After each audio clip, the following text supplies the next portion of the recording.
Good afternoon, everyone. Good afternoon. The clock is ticking on the expiration of the Affordable Care Act tax credits. In just 30 days, tens of millions of Americans are about to experience dramatically increased health care costs because of the Republican refusal to extend the Affordable Care Act tax credits. From the very beginning of this presidency, Republican control of the House and the Senate, as well as the administration, has been a disaster for the American people. These extremists promised all last year that costs were going to go down on day one. Costs haven't gone down in America. Costs have gone up. The Trump tariffs are increasing expenses on everyday Americans by thousands of dollars per year. Housing costs are out of control. Grocery costs are out of control. Child care costs are out of control. Electricity bills are through the roof. And now Republicans refuse to do a thing to prevent health care costs from dramatically increasing in a way that will deprive tens of millions of Americans of the ability to go see a doctor when they need one. Republicans have done nothing over the last several months to address the health care crisis that they have created. And they continue to refuse to take yes for an answer. Democrats have an active discharge petition, and all we need are a handful of House Republicans to join us. And we can trigger an up or down vote on a 3-year extension of the Affordable Care Act tax credits to save the health care of the American people in every single state in this country, and protect the health care of people who these so-called Republican members allegedly represent, but who have failed to do a single thing to make their life better. Questions? Leader Jeffries, your Senate Democrat colleagues, they've previously expressed openness to reforming the credits, working through differences. Why propose a 3-year clean extension? Time has run out on Republican inaction. They have done nothing over the last 60 days but stumble, fumble, and bumble as it relates to addressing the health care crisis that they've created. Understand that this year, House Republicans enacted the largest cut to Medicaid in American history. These extremists have thrown 14 million people off of Medicaid. At the same period of time, hospitals, nursing homes, and community-based health centers are closing all throughout the country, including in rural America, because of what Republicans have done in their one big ugly bill. They've launched an unprecedented assault on the Centers for Disease Control and the National Institute of Health, jeopardizing the well-being of the American people. Vaccines are increasingly unavailable in the United States of America. Children are getting sick unnecessarily all across the country.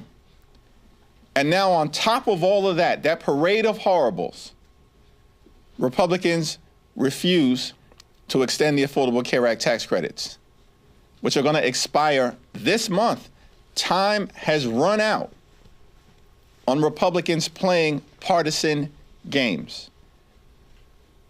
We have a discharge petition that, if it received an up or down vote in the House of Representatives, we are confident will pass. But obviously, Mike Johnson has zero interest in protecting the health care of the American people. Instead, these extremists are gutting the health care of the people that they represent, including in the state of Louisiana. Senate Democrats next week will be able to put up a vote for the ACA subsidies. Do you think there's any plan that Republicans would actually get on board with to have a bipartisan bill? And if not, what should Democrats put up on the floor of the Senate? There are Republicans in the House and the Senate who, during the Trump Republican shutdown, consistently said that once the shutdown ends that they caused, that they'd be willing to address the healthcare crisis that they've created. Most immediately by extending the Affordable Care Act tax credits. Now, we had nothing but crickets from them. It even appears that the Trump administration was ready to put forth a plan that would at least have been worthy of consideration, and that Mike Johnson tanked it. So now, Mike Johnson wants to act like he's the Speaker of the House? Really, when it comes to the health care of the American people and possibly doing something bipartisan, he wants to act like he's in control? When the reality is he's done nothing but bend the knee to Donald Trump since January 20th? I mean, House Republicans have been nothing but a rubber stamp for Donald Trump's extreme agenda since January 20th. And when it appears that Donald Trump actually might be willing to enter into a good faith bipartisan negotiation to extend the Affordable Care Act tax credits, House Republicans detonate the agreement. These people aren't serious about anything other than providing massive tax breaks to their billionaire donors. That's not a hypothetical statement.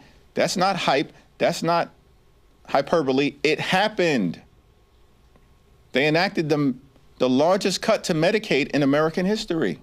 They ripped food out of the mouths of hungry children and seniors and veterans this year in their one big ugly bill. $186 billion cut to SNAP. And why did they do all of that? So they could reward their billionaire donors with massive tax breaks. And so the extremists are just showing the American people who they are. And as a result, the only viable path forward, it appears, in the House and in the Senate, is a straight extension of the Affordable Care Act tax credits. Let's see what Senate Democrats put on the floor next week, and we'll continue to press our case on our side of the Capitol. Thank you, Leader Jeffries. Yeah. I just wanted to ask if there's been any kind of formal or informal back channeling with Republicans who might be supportive of the discharge petition going on at all? Well, you had 13 Republicans a few weeks ago indicate in a letter that they wrote to Deputy Speaker Mike Johnson that as soon as their shutdown was over, they wanted to address the Affordable Care Act tax credits. But now it's nothing but silence from these people because they're not serious about helping the American people, the hardworking American taxpayers that they purport to represent. This has become painfully obvious to the American people, which is why Republicans are getting wiped out electorally all across the country, as we saw last month. Literally in every single state in the union, destroyed up and down the ballot across the country.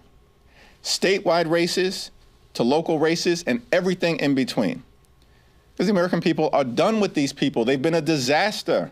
They lied about fighting the low or the high cost of living. Instead, they've just jammed their extreme right-wing policies down the throats of the American people who are being hurt as a result. And, you know, our view about the situation, as we've repeatedly said, is that we're open to finding a bipartisan path forward. But the extremists continue to refuse to take yes for an answer. They had an opportunity, right, to accept a very reasonable proposal that Leader Schumer put on the table a few weeks ago, which was a straight one-year extension of the Affordable Care Act tax credits, and then a bipartisan commission to discuss improvements to the health care of the American people over a multi-year period of time. What was objectionable about that? But Republican extremists rejected it because they have no interest in doing anything to make life better for working class Americans, everyday Americans, and hardworking American taxpayers. And that's a shame.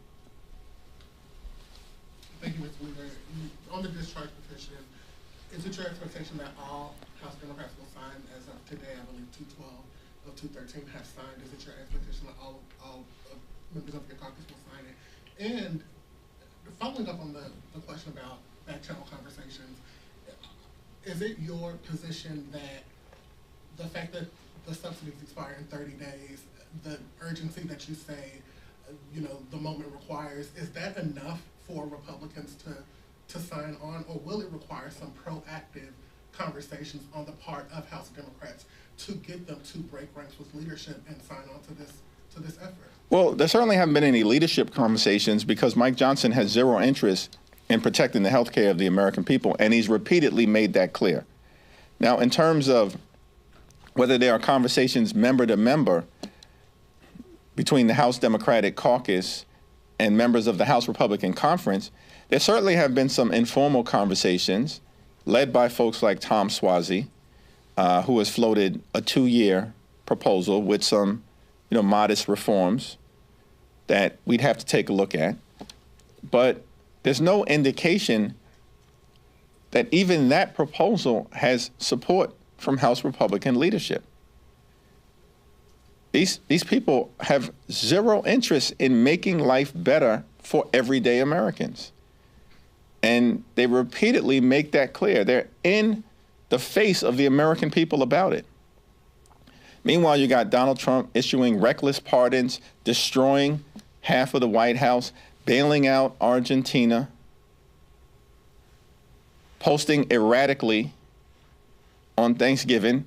Like, this guy can't even give us a break on Thanksgiving when we're with our families.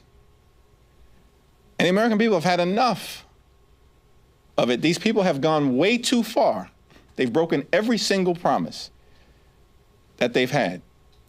And so I guess we can always hope that there are a handful of Republicans who will actually do what they said that they would do once their shutdown ended, which is to work with Democrats to find a path forward. But that path right now is an extension of the Affordable Care Act tax credits. I think our discharge petition in record time is now up to about 212, 213. It is my expectation that we will have complete and total unity amongst House Democrats. Thanks. Thanks, Mr. Leader. You just mentioned how Republicans are getting wiped out across the country. We've seen that in past elections. What's your expectation tomorrow in Tennessee? Do you think that the Democrat there could potentially pull it off, given the polling that we have seen in recent weeks?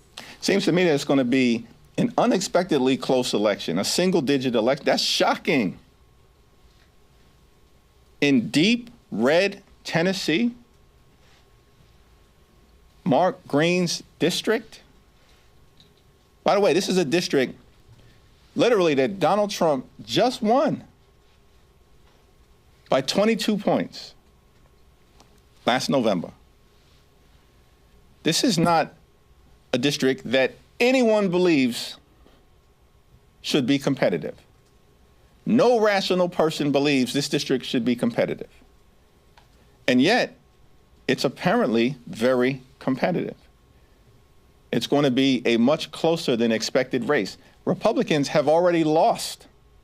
The fact that they are spending millions of dollars to hold a seat that Donald Trump just won by 22 points is extraordinary, and more evidence that Republican extremists are completely and totally on the run because they have failed the American people. And it's Democrats who are making the case all over the country that we are actually the ones fighting to lower the high cost of living, fighting to fix our broken healthcare system, and fighting to clean up the type of corruption that has the American people disgusted.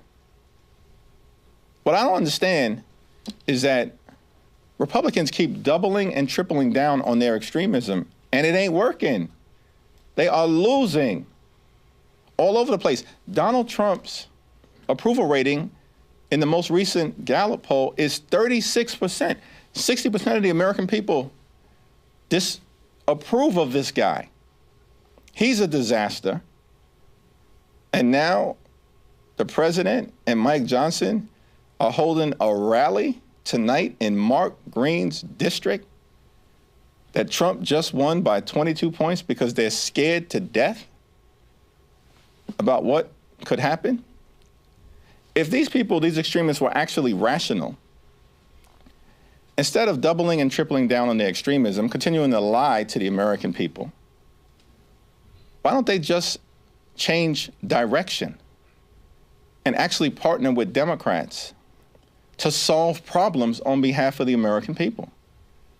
When the Congress convened at the start of the year, we made very clear we'll work with anyone, anytime, any place, new administration, other side of the aisle, to make life better for the American people. But Republicans have refused. They've gone down this my way or the highway approach. And we're not down with that, because we're not going to go along to get along when their policies are hurting the American people. Thanks. Leader, I wanted to talk to you a little bit about Trump's immigration plan to ban third world citizens. I mean, America, a lot of them are trying to come here to be able to make a better life, and have your thoughts on that, sir. Yeah, our view is that, one, of course, we support the notion of having strong border security. No one ever disputes that. We have a broken immigration system. We need to fix it, but it should be fixed in a comprehensive and bipartisan way.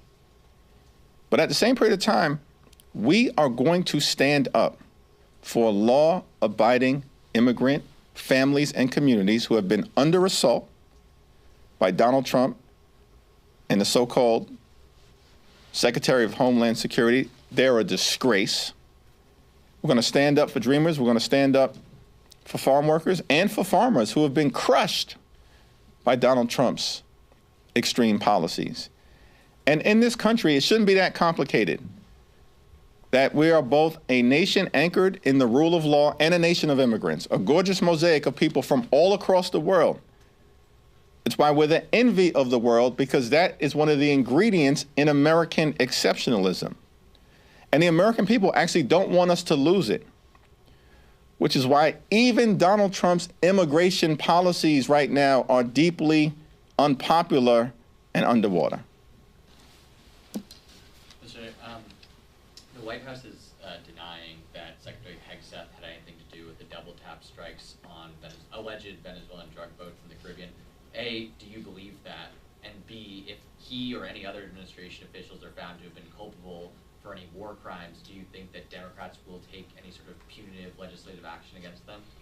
The White House is lying, but that's no surprise, because they lie for a living, and the American people know it.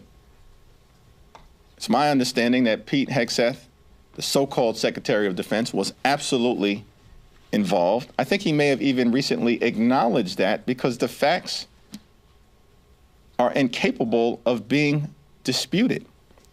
And so the question in front of us, and I believe there will be bipartisan investigations in both the House and in the Senate, in order to determine whether war crimes were committed and either U.S. law or international law or both were violated. It's already been crystal clear that Pete Hegseth is the most unqualified Secretary of Defense in American history. I called for him to be terminated months ago when the Signalgate scandal first broke out. Everybody on Capitol Hill knows he should have never been confirmed. It's a shame. It's because these Senate Republicans, just like House Republicans, are nothing more than puppets for Donald Trump's extreme policies. That's why they put Pete Hegseth into that position when they knew he was woefully unqualified. And now we have real evidence that extrajudicial killings are taking place. That's the stain on America's leadership in the free world, which is why our international standing is plummeting. And of course, the standing of the Republican Party is a complete and total disaster here in the United States of America. Thank you, Leader Jeffries. Following up on immigration, one of the more controversial policies President Trump announced in recent days is his intent to potentially strip citizenship away from anybody he feels isn't a benefit to the United States. I'm just curious, what's your reaction to that? That was an unhinged statement by Donald Trump. He knows he doesn't have the capacity to strip citizenship away. He's behaving like a wannabe king, and the American people are rejecting that. Thanks. I think it was your last press conference you made mention of the need to clean up the ethics of Washington. Do you support the Chip Roy bipartisan bill, and do you have any evidence that a bill like that could actually make it this time after years of failure? Yeah, it's not clear to me that the legislation introduced by Chip Roy is actually going to make it out of the Republican-run committee, yet alone on the House floor, because Mike Johnson and Steve Scalise and Republicans oppose the legislation. These people have zero interest in cleaning up the corruption that is benefiting members of their party in real time. We know that's the case because Donald Trump and his administration is the most corrupt administration in American history. It's not even close. Richard Nixon is way down in the distance. It's wild, the corruption that we're seeing in real time. And we don't hear a peep from Mike Johnson, Steve Scalise, or any of them about the corruption that's taking place in the administration, in the Supreme Court, or in the Congress. House Democrats have made clear we overwhelmingly support a ban on congressional stock trading. And as soon as we can bring a bipartisan bill to the floor, and that may have to wait until we take the gavels back after November of 2026, we plan to do it. Thanks. Kevin? When it comes to the HIGSEP and the tax in the Caribbean, you talked about the bipartisan approach here. Are you confident the Republican-led committees that we're going to actually do a dutiful and complete review of this? And to what extent, given the nature and the control of the House right now, would impeachment even be enough? Well, Republicans will never allow articles of impeachment to be brought to the floor of the House of Representatives, and we know that's the case because Donald Trump will order them not to do it. So what's on the table is a meaningful investigation, which we can hope would be bipartisan. I have full and complete trust in Adam Smith, the once and future chairman of the House Armed Services Committee. I can't speak to whether I've got any confidence as to what Republicans will do on the other side of the aisle. The one thing that should be clear to all of these Republican extremists and sycophants and the people who are either actively involved in corruption, violating the law, engaged in extrajudicial activity, is that the statute of limitations for any crimes being committed now are 5 years. It will extend well beyond the end of the Trump administration. Thank you all.